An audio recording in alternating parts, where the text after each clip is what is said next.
राजनीति विज्ञान के विद्यार्थियों, नमस्कार। आप सभी का फीचर ऑफ इंडियन कॉन्स्टिट्यूशन में स्वागत है। मित्रों, भारतीय संविधान की विशेषताओं संबंधी टॉपिक में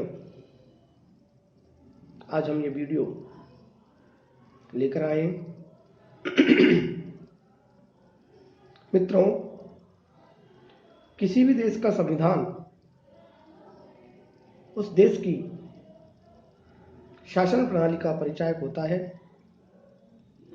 और प्रत्येक देश की परिस्थितियां उस देश की शासन प्रणाली को प्रभावित करती है। मित्रों, इसलिए एक देश का संविधान दूसरे देश के संविधान से अलग होता है, भिन्न होता है। अर्थात प्रत्येक देश का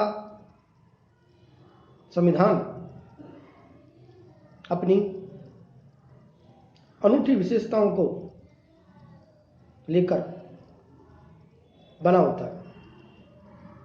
भारत के संदर्भ में यदि हम बात करें तो भारत के संविधान की भी कुछ अनूठी और अनुपम विशेषताएं हैं, जिनको हम बारी बारी से पढ़ेंगे। मित्रों, भारत का संविधान लिखित है और निर्मित है। इसका तात्पर्य यह है कि इसका निर्माण एक संविधान सभा के द्वारा किया गया और 9 दिसंबर 1946 से प्रारंभ होकर यह यात्रा 26 नवंबर, जो कि अभी कुछ ही दिनों पहले गई है, 26 नवंबर 1949 तक इस यात्रा का अंतिम पड़ाव हुआ और इस पड़ाव के बाद भारतीय संविधान को, जैसा कि आप जानते हैं, 26 जनवरी 1950 को लागू किया। मूल संविधान में 395 अनुच्छेद और 22 भाग और 12 अनुसूचियां वर्तमान में हैं। संविधान सभा को इसके निर्माण में 2 वर्ष 11 माह और 18 दिन लगे। इसको यद्यपि बहुत अधिक विस्तार से लिखा गया है, परंतु फिर भी कुछ अभिसमयों का इसमें प्रवेश हो गया है। संविधान को देश, काल और परिस्थितियों के अनुसार ढालने के लिए एक संशोधन की विधि भी इसमें दी गई है। अर्थात आर्टिकल 368 संविधान संशोधन की प्रक्रिया के संबंध में है। 12 जनवरी 2012 तक इसमें 97 संशोधन भी हो चुके हैं और वर्तमान में अनेक संशोधनों की प्रक्रिया निरंतर और अनवरत रूप से चलती रहती है। विद्यार्थियों, संविधान में संशोधन की जो प्रक्रिया है वह आर्टिकल 368 के तहत दी गई है, इसकी व्यवस्था दी गई है, परंतु वर्तमान में स्थिति यह है कि संविधान में संशोधन उसी हद तक किया जा सकता है जब तक कि इसका मूल ढांचा प्रभावित ना हो। मित्रों, इसके अलावा भारतीय संविधान की दूसरी जो विशेषता है वो यह है कि यह लोकप्रिय प्रभु सत्ता पर आधारित है। इसका तात्पर्य यह है कि भारतीय संविधान लोक प्रभु सत्ता पर आधारित होता है, अर्थात यह संविधान भारतीय जनता द्वारा निर्मित और स्वीकृत है। संविधान की प्रस्तावना में स्पष्ट लिखा गया है कि हम भारत के लोग दृढ़ संकल्प होकर अपनी इस संविधान सभा में आज तारीख 26 नवंबर 1949 को इस संविधान को अंगीकृत, अधिनियमित और आत्मार्पित करते हैं। इस संविधान के द्वारा अंतिम शक्ति भारतीय जनता को ही प्रदान की गई है। इस विचार की पुष्टि निर्वाचन संबंधी अध्याय का अनुच्छेद 326 से भी हमें दिखाई देती है, जिसके अनुसार लोकसभा तथा राज्य के विधानमंडलों के निर्वाचन वयस्क मताधिकार के द्वारा निर्धारित होते हैं।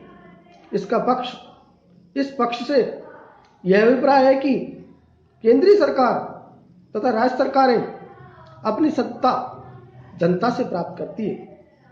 मित्रों, निश्चित अवधि के पश्चात संसद तथा राज्य विधानमंडलों के लिए जनता अपने प्रतिनिधियों को चुनती है। कार्यपालिका विधायिका के प्रति उत्तरदायी होती है तथा विधायिका के द्वारा जनता के प्रति भी उत्तरदायी होती है। इस प्रकार राज्य कार्य में जनता की इच्छा महत्वपूर्ण होती है। यही लोकप्रिय प्रभुसत्ता कहलाती है। मित्रों, इसकी जो तीसरी विशेषता है वो यह है कि विश्व का, संसार का विशालतम, सबसे ज़्यादा विशाल संविधान है। मित्रों, भारत का संविधान विश्व का विशाल और व्यापक प्रलेख है। इसमें 450 अनुच्छेद, 22 भाग तथा 12 अनुसूचियां हैं। सन 1950 से लेकर 12 जनवरी 2012 तक इसमें 97 संशोधन और जुड़ गए हैं और वर्तमान में भी अनेक संशोधन अनवरत रूप से जारी है। इसकी तुलना में अगर हम बात करें तो USA, United state of America के संविधान में 7 अनुच्छेद, कनाडा के संविधान में 147 अनुच्छेद, ऑस्ट्रिया के संविधान में 128 अनुच्छेद और साउथ अफ्रीका के संविधान में 153 अनुच्छेद हैं। मित्रों, इस प्रकार यह विश्व का सबसे विस्तृत संविधान है। संविधान की विशालता पर संविधान सभा में हरिविष्णु कामत ने कहा है, हमें इस बात का गर्व है कि हमारा संविधान विश्व का सबसे विशाल संविधान है। मित्रों, मैं यह बात स्पष्ट करना चाहूँ आप सभी के समक्ष कि यदि अनुच्छेदों की बात की जाए तो अनुच्छेदों के संबंध में जितने भी संशोधन होते हैं, उन संशोधनों के पश्चात जो अनुच्छेद जुड़ते हैं, उन जुड़े हुए अनुच्छेदों को यदि हम उन जुड़े हुए अनुच्छेदों की बात करें, जो अनुच्छेदों की संख्या में व्यापक वृद्धि होती रहती है। इस प्रकार 450 अनुच्छेद और भी अनुच्छेद इसमें जुड़ते चले गए हैं। यदि हम अनुच्छेदों के संदर्भ में संख्या संबंधी बात करें तो हम 395 अनुच्छेदों की बात करेंगे। मित्रों, भारतीय संविधान की विशालता के निम्नलिखित कारण भी कहे जा सकते हैं, देखे जा सकते हैं। पहला, भारतीय संविधान चूंकि संघात्मक है और इसमें संघ और राज्यों के बीच संबंधों का संविधान में बहुत व्यापक रूप से, बहुत अधिक रूप से वर्णन किया गया है। संविधान में केंद्रीय और प्रांतों के प्रशासनिक ढांचे का भी वर्णन किया गया है। जैसे संविधान के 6ठे भाग में अनुच्छेद 152 से 233 तक केवल राज्य सरकारों के बारे में कहा गया है तथा 11वें भाग के अनुच्छेद 245 से 263 तक, 12वें भाग के अनुच्छेद 264 से 300 तक केंद्र तथा राज्य सरकारों के वैधानिक, प्रशासनिक और वित्तीय संबंध बताए गए। मित्रों, संविधान में एक अध्याय जिसमें 24 अनुच्छेद हैं मौलिक अधिकारों से संबंधित है। मित्रों, इसमें मौलिक अधिकार और उन पर लगाए जाने वाले प्रतिबंधों की भी व्यवस्था की गई है। संविधान के एक अध्याय में राज्य के नीति निर्देशक तत्वों को बताया गया है जो संसार के अधिकांश संविधानों में नहीं दिखाई देते। मित्रों, संविधान निर्माताओं ने स्वतंत्र भारत में पिछड़ी हुई जातियों, कबीलों, अल्पसंख्यक वर्गों, विभिन्न धर्मों, जातियों, संप्रदायों, छुआछूत, राजकीय भाषा आदि के संबंध में भी संवैधानिक व्यवस्था का उल्लेख किया गया है। उनके लिए आरक्षण की व्यवस्था की गई है। मित्रों, इसके अलावा सन 1919 और 1935 के भारत शासन अधिनियम से भी बहुत कुछ ग्रहण किया गया है। मित्रों, संविधान निर्माताओं ने किसी भी बात को अभिषयों पर निचोड़कर उसे लिखित रूप में देने पर भी विश्वास किया है, जिसकी परिझलक हमें हमारे संविधान में दिखाई देती है। मित्रों, संविधान में अनेक नई संस्थाओं के लिए व्यवस्था की गई है, जैसे कि निर्वाचन आयोग, लोक सेवा आयोग, नियंत्रक महालेखक परीक्षक, वित्त आयोग, भाषा आयोग।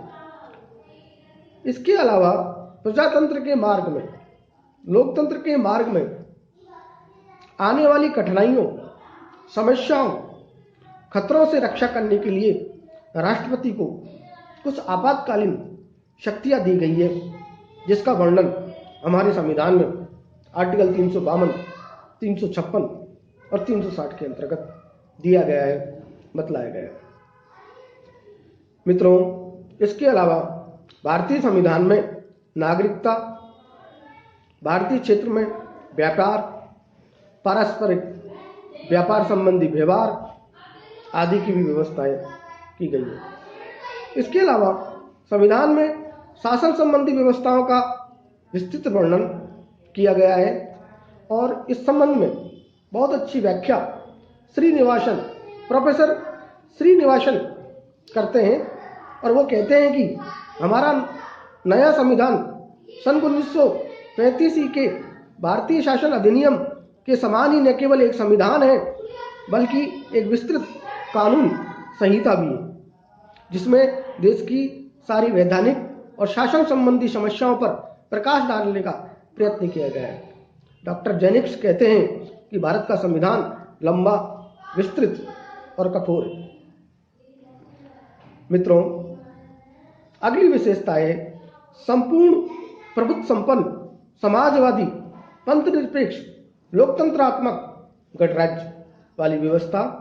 यह है कि भारतीय संविधान की प्रस्तावना में कहा गया है कि भारत एक संपूर्ण प्रभुत्व संपन्न, समाजवादी, पंथनिरपेक्ष, लोकतंत्रात्मक गणराज्य होगा।